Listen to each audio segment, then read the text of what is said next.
Salut tout le monde, je suis Petit Villejuif et bienvenue sur ma chaîne YouTube. Aujourd'hui, nous allons parler du livre « Comment se faire des amis » de Dale Carnegie. C'est parti! Ce livre de développement personnel qui a été publié pour la première fois en 1936. Il se concentre sur les compétences sociales et relationnelles, et propose des conseils pratiques pour améliorer la communication, la confiance en soi et les relations interpersonnelles. Le livre est considéré comme un classique de la littérature sur le développement personnel et a été traduit en de nombreuses langues. Il est toujours d'actualité aujourd'hui et peut être utile pour ceux qui cherchent à améliorer leurs compétences relationnelles et à établir des relations plus solides et plus significatives avec les autres. Voyons maintenant les 5 concepts clés. 1. Comment influencer les autres? La première partie de « Comment se faire des amis » de Dale Carnegie présente 3 techniques fondamentales pour établir une relation. La première est basée sur l'idée que les critiques, les condamnations et les plaintes ne mènent à rien de constructif et ont tendance à éloigner les gens. Au lieu de cela, il est important d'adopter une approche plus positive en cherchant à comprendre les points de vue des autres et à les respecter. La deuxième technique implique de montrer de la considération pour les autres en étant attentionné, en écoutant leurs préoccupations et en leur montrant que vous vous souciez d'eux. Cela peut se faire en posant des questions, en écoutant attentivement les réponses et en montrant de l'empathie.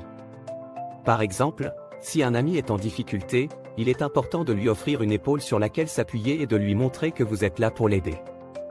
La troisième technique consiste à être enthousiaste et passionné par ce que vous faites et à transmettre cette passion aux autres.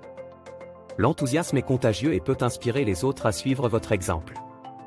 En adoptant ces 3 techniques, vous pouvez influencer positivement les autres et construire des relations plus solides et plus significatives. Les exemples pratiques incluent des situations courantes de la vie quotidienne, telles que des interactions professionnelles, des relations amicales et familiales, des interactions avec des inconnus, etc. 2. Comment susciter l'intérêt des autres? La deuxième partie du livre traite de la manière de susciter l'intérêt des autres.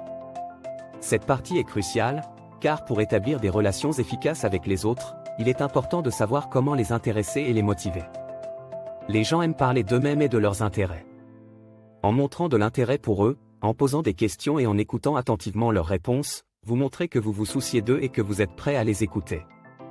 Cela peut être un moyen efficace de créer des liens avec les autres et de susciter leur intérêt. Également, si vous voulez intéresser quelqu'un à votre propre intérêt ou projet, vous devez d'abord montrer que vous comprenez et vous intéressez à ce qui l'intéresse. En trouvant des liens communs entre vos intérêts et les leurs, vous pouvez montrer que vous comprenez leurs motivations et vous pouvez les utiliser pour susciter leur intérêt. En somme, pour susciter l'intérêt des autres, il est important de se concentrer sur eux, de s'intéresser à leurs intérêts et de trouver des liens communs.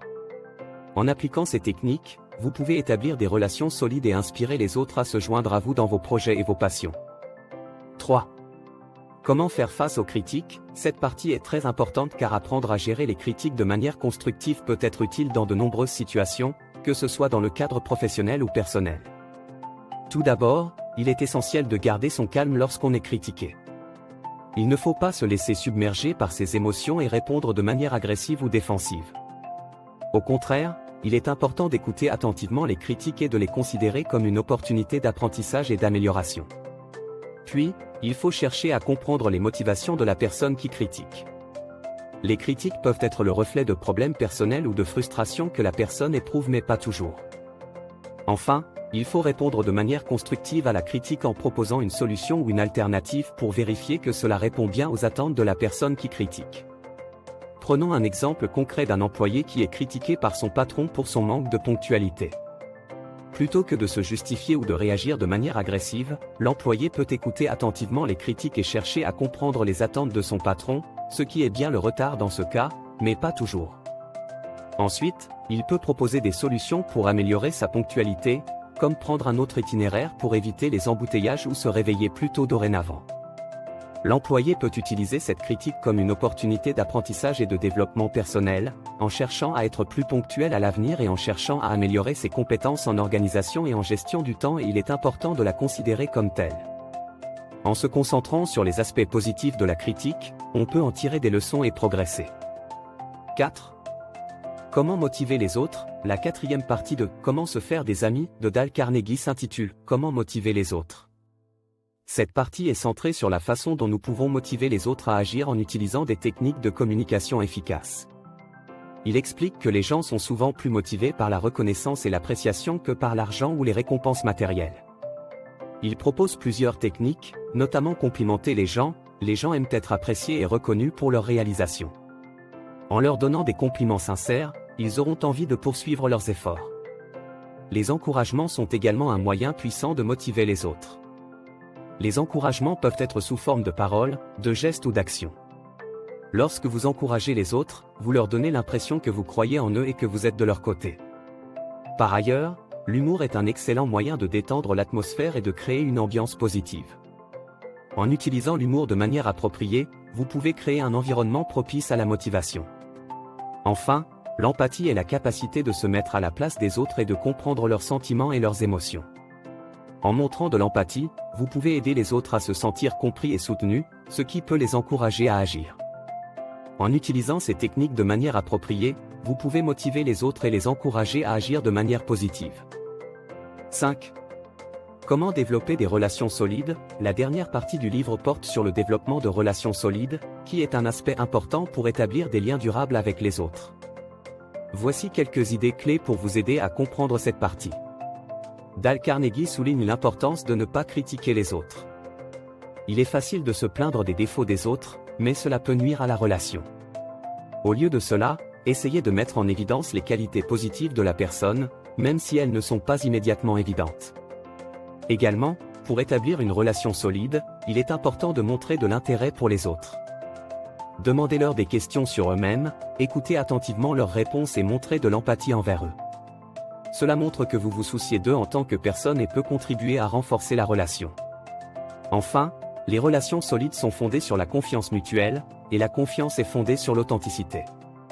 Soyez vous-même et ne prétendez pas être quelqu'un que vous n'êtes pas. Soyez honnête avec les autres et traitez-les avec respect. Les gens sont souvent capables de détecter quand quelqu'un n'est pas authentique, alors soyez honnête dès le départ.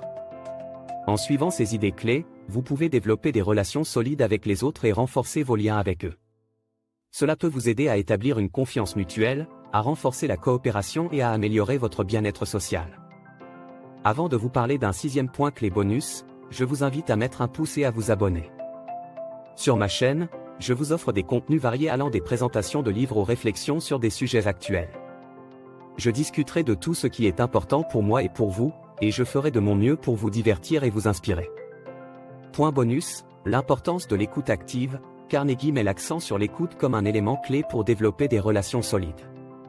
Il encourage les lecteurs à écouter attentivement les autres et à être authentiquement intéressés par leurs histoires et leurs expériences. L'écoute active permet de mieux comprendre les autres, d'apprendre de nouvelles choses et de renforcer les liens. Il explique que les gens ont souvent besoin de se sentir écoutés et compris, et que cette simple action peut avoir un impact énorme sur la qualité de la relation. Carnegie donne des conseils pratiques pour mettre en place une écoute active, comme poser des questions ouvertes, répéter les mots-clés de l'autre personne pour montrer que vous êtes attentif, et éviter de couper la parole. Il insiste sur le fait que l'écoute active ne doit pas être feinte ou intéressée, mais évidemment sincère et désintéressée. En somme, la capacité à écouter attentivement les autres et à être authentiquement intéressé par leurs histoires est une compétence clé pour établir des relations solides et durables. C'est un point clé du livre « Comment se faire des amis » que peu de gens appliquent, mais qui peut avoir un impact important sur la vie personnelle et professionnelle de chacun. C'était Petit Villejuif, et c'est la fin de cette vidéo. Je vous remercie de m'avoir suivi et j'espère que vous avez apprécié la vidéo. N'oubliez pas de vous abonner à ma chaîne YouTube et de cliquer sur la cloche pour être notifié de mes prochaines vidéos. C'est la meilleure façon de soutenir ma chaîne. Merci encore pour votre soutien et à très vite sur mes prochaines vidéos. À bientôt.